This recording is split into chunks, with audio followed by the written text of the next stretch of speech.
समझ नहीं आ रहा अपने सैलरी इंक्रीमेंट का क्या करूं। बेटा इतना क्या सोच रहा है? अपने म्यूचुअल फंड्स के एसआईपी का टॉप अप करा ले। This is the right time. क्या?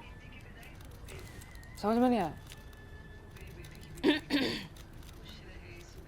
बेटा इतना क्या सोच रहा है? अपने म्यूचुअल फंड्स का एसआईपी टॉपअप करा ले। This is the right time. अब समझा।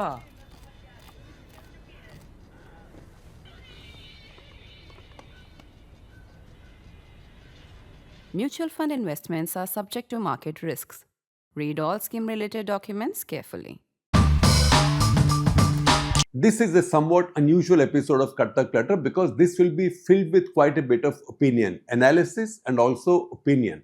That's because a very important event has happened, the truce between America and Iran, and there are many aspects from it that deserve opinion or comment right now. I can't wait till Saturday, which is the day of national interest. Here we come with our 10 points. 10 points on the thawing in West Asia as seen from our Indian point of view, now with the US and Iran declaring truce for now at least. And this is based on a memorandum of understanding or MOU. One, the first thing we can say based on this, with no details of the first cut as yet, is that it is good for global economy and especially brilliant for India. We'll go into that in some detail a bit later. If our stock indices have moved up significantly and the rupee has strengthened, bond yields have eased, and most significantly, crude has fallen by much, it is all a big positive for India. Which brings us to point number 2. Point number 2 is that this is no time to get into a twist over what role Pakistan played in mediating this. They did play a significant one, though Donald Trump in the end gave the most credit to Qatar, which he says lives in the most dangerous neighborhood. He's been calling it Samir a very brave man. He's been saying he lives a second away from Iran, the closest to Iran. But then he's also been sending dollops of compliments to the field marshal. Qatar it is that ran the hard yards in the anchor leg in this challenging relay race. Point 3. This episode gives us an insight into the world of smoke and mirrors in West Asia, or what the Western world calls the Middle East. Everybody, while fighting everybody, is also cutting deals at each other's back or behind each other's back. Qatar, as a terrific Washington Post scoop tells us, I will also share a link with you. As the scoop tells us, Qatar had cut a private deal with Iran to not attack its crown jewel, the Ras Laffan gas complex, but the Iranians hit it at least once nevertheless. Qatar, Washington Post said, offered Iran a deal. They said they'd stop producing any more gas from the world's most significant field for a while to greatly exacerbate the global shortages and thereby compound the crisis and help Iran shorten the war. Qatar's message to Iran, as quoted by Washington Post through its sources, was, and I quote, "You will achieve your objective without striking us, so humko chhod do." The story tells us the damage to Ras Laffan hadn't been so significant from that one strike. It hadn't been so significant as to shut production, but Qatar shut it fully, nevertheless, to help Iran increase global pressure for a truce while also sparing itself further attacks. Now we come to point 3, and remember, as I had said to you earlier, this episode of Cut the Clutter is unusual because this will have a fair bit of opinion in it. So back to point number 3. The Pakistanis did also play a central role, and their Prime Minister put out a tweet last Friday, Saturday each, and with somewhat more definitive language this Monday, announcing that an MOU was going to be signed. These are tagged to the US and the Iranian presidents, Donald Trump and Masoud Pezeshkian, Foreign Ministers Araghchi and Rubio, Special Envoy Steve Witkoff, and Vice President J.D. Vance. His Monday tweet also stated emphatically that the two sides will meet in Geneva on Friday to sign the peace agreement. With this, the process of reopening of the Strait of Hormuz will begin. The US will also start a 30-day process of lifting the blockade on Iran. Pakistan, therefore, is in the game. How much should it bother India? We'll come back to it. Trump's America is not known for handing out any freebies as thank you notes. Maybe some generous tributes from the Gulf Arabs, especially Saudi Arabia and Qatar. It will, however, also have the sizable challenge of repairing its broken brotherhood with the UAE, which brings us to point number 4. The reason we need to detox our minds from the Pakistan factor is that this truce is just what India needed more than any other country. If Pakistan gets some credit for it, so be it. We needn't be looking a gift horse in the mouth just because the guy we don't like helped bring it. Whatever benefit the Pakistanis get for this going forward, the peace dividend for India will be enormously greater. Point number 5, therefore, explains why and how of this. Look at the facts. The greatest consumers of West Asian energy are in Asia: China, India, Japan, South Korea, in that order. Of these, India has been the most vulnerable given its low income levels and relatively smaller strategic petroleum reserves, just about 10 days besides the 70-75 days that refineries hold by way of raw stock of crude, gas and naphtha, etc. We are on top of the Kharif sowing season.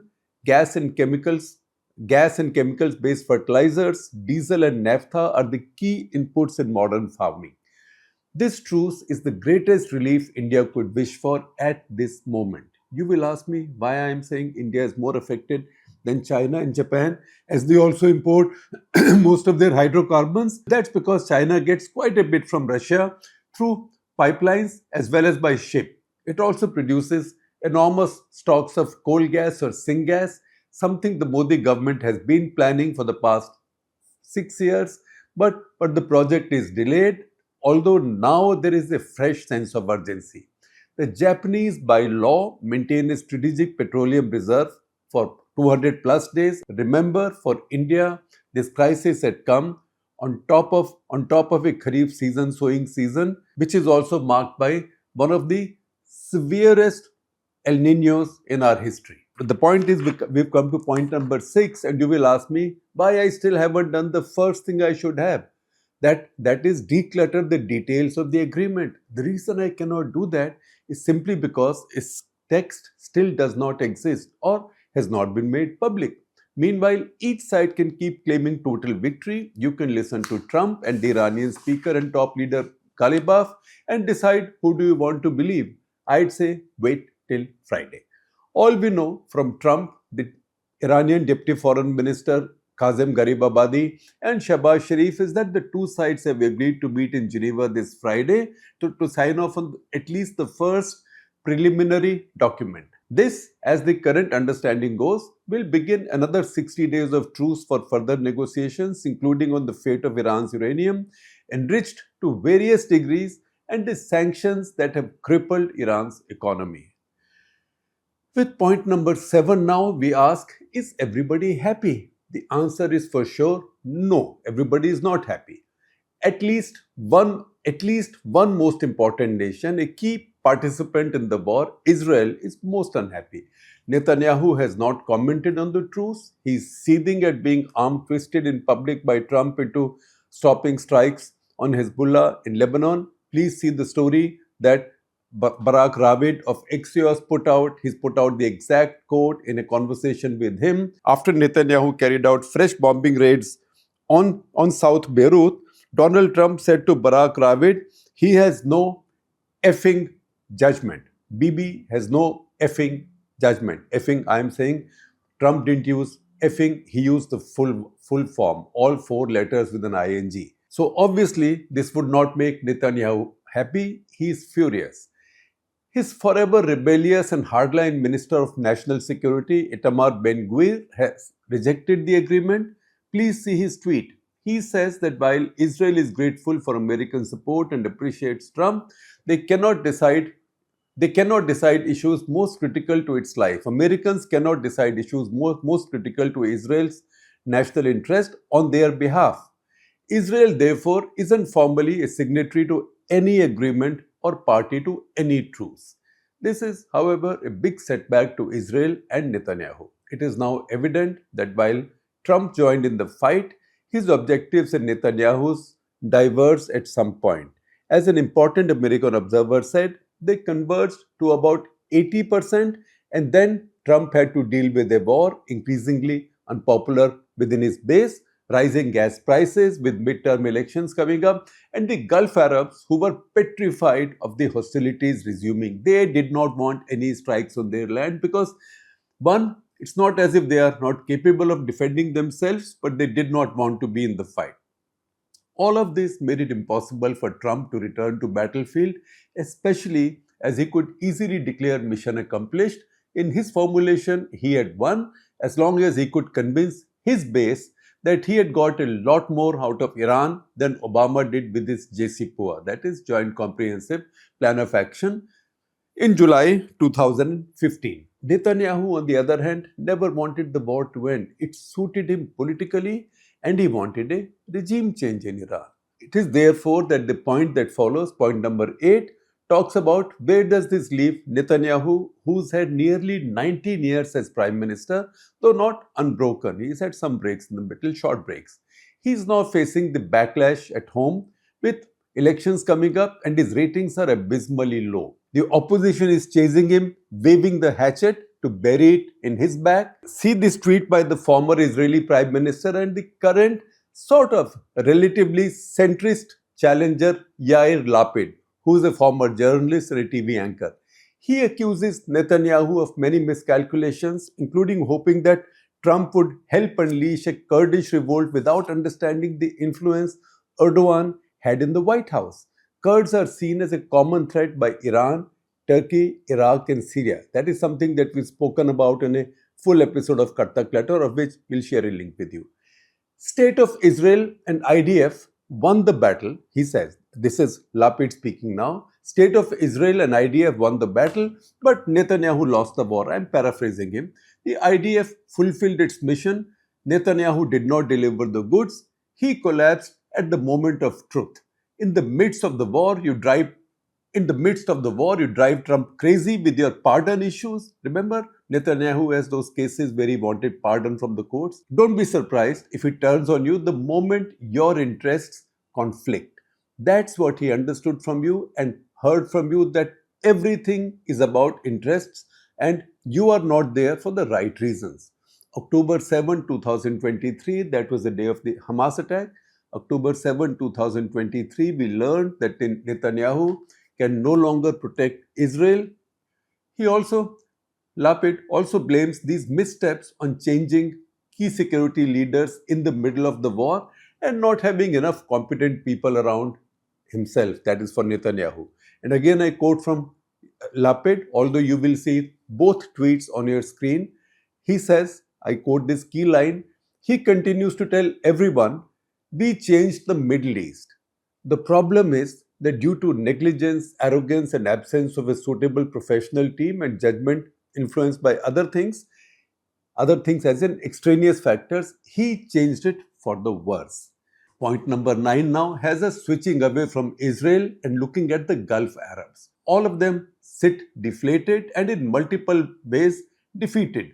They've all spent the top dollar over the decades, in fact over more than half a century, and built themselves fancy, shiny, ultra-modern armed forces with the most effective equipment.